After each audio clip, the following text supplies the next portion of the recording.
Pemirsa, bantuan langsung tunai tambahan mulai disalurkan hari ini kepada 35 juta keluarga penerima manfaat.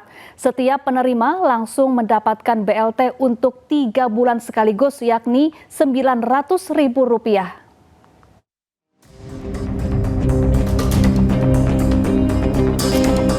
Bantuan langsung tunai sementara atau BLT tambahan mulai disalurkan hari ini. Besaran bantuan senilai Rp300.000 per bulan akan disalurkan untuk 3 bulan sekaligus, yakni untuk periode Oktober, November, dan Desember 2025. Sehingga total yang diterima menjadi Rp900.000. Ada sekitar 35 juta keluarga penerima manfaat yang akan menerima bantuan.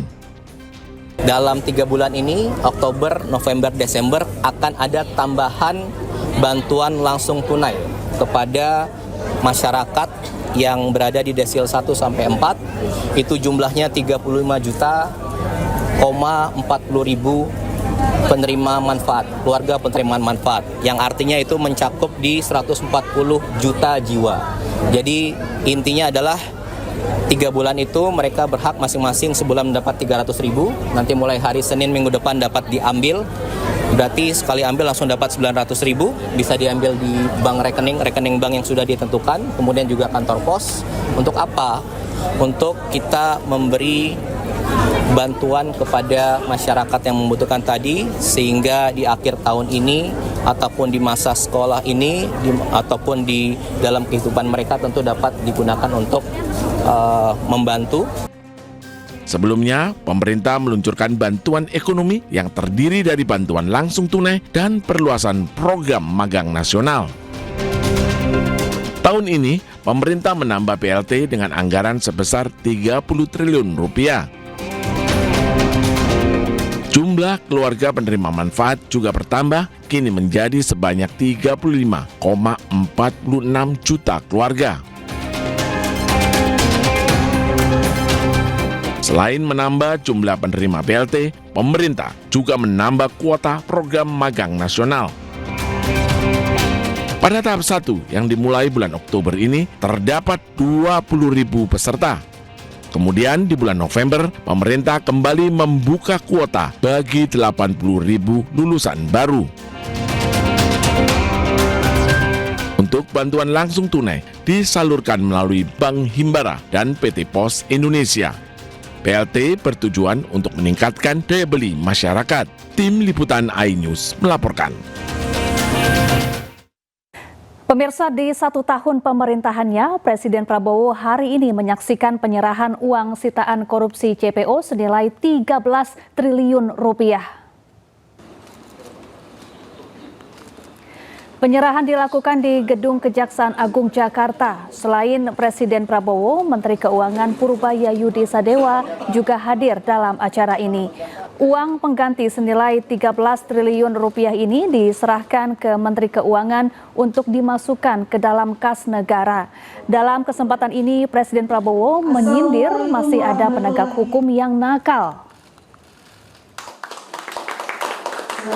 Saya sudah melihat terlalu banyak pejabat yang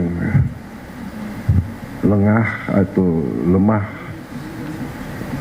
iman, lemah akhlak, melakukan tindakan dan akhirnya termasuk keluarganya yang menderita. Pengusaha-pengusaha pun saya ingatkan,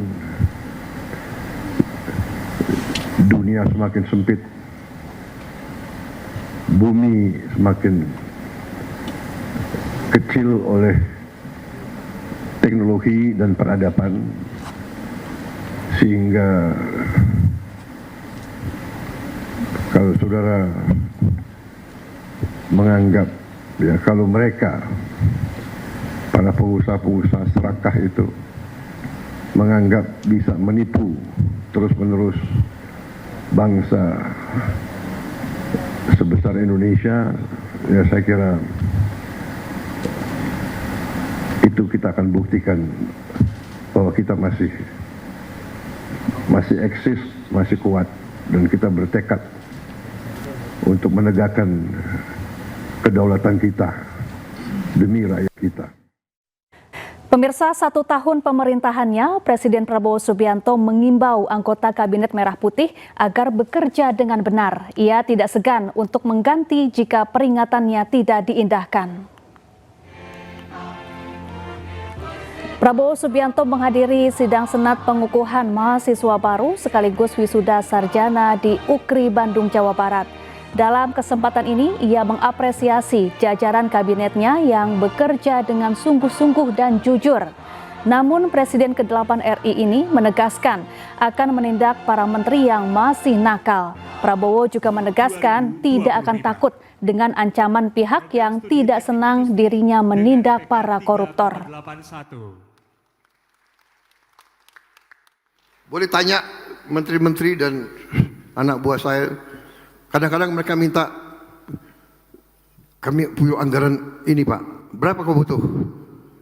Saya butuh 5T, saya kasih 10. Bayangkan kapan ada presiden kayak begitu itu. Karena anak buah saya hebat-hebat. Ya. Kalau ada 1-2 nakal, saya peringati. Ya kan? 1 kali peringatan masih nakal, masih nggak mau dengar, 2 kali peringatan, 3 kali apa boleh buat? Reshuffle, harus diganti. Karena demi negara, bangsa dan rakyat tidak boleh ada rasa kasihan. Yang kasihan rakyat Indonesia.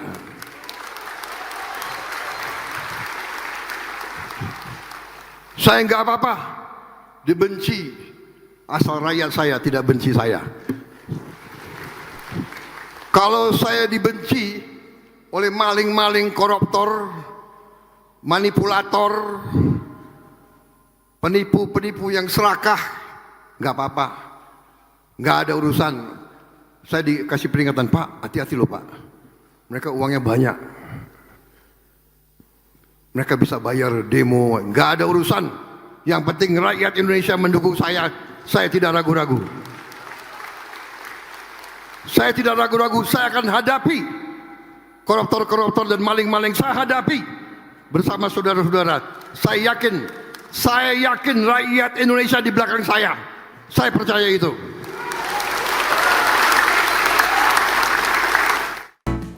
Sidak Kantor Pajak, Menteri Keuangan Purbaya Yudi Sadewa pergoki karyawan sedang olahraga di jam kerja. Purbaya juga mencoba menghubungi call center Ditjen Pajak.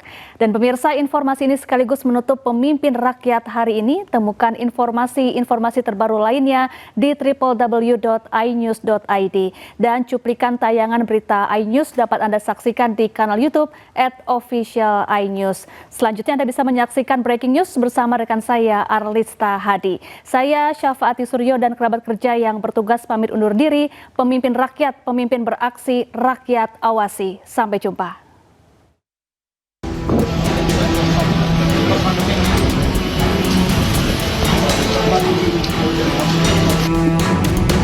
Menteri Keuangan Purbaya Yudi Sadewa melakukan inspeksi mendadak ke kantor Direktorat Jenderal Pajak Kementerian Keuangan Jumat pagi.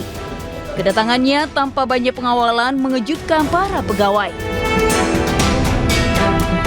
Situasi menjadi kikuk saat Purbaya berhenti di salah satu ruangan dan menyaksikan sejumlah pegawai perempuan sedang berolahraga pound fit. Selanjutnya, Purbaya juga menelepon call center Ditjen Pajak.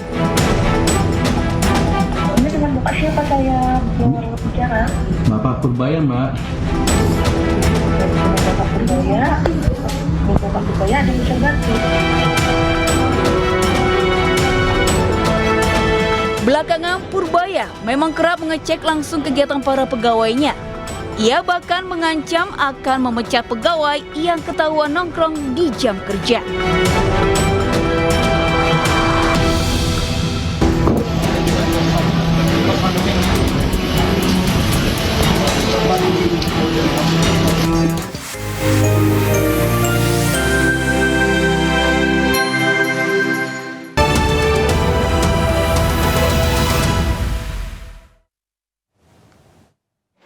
Saya Saya bersumpah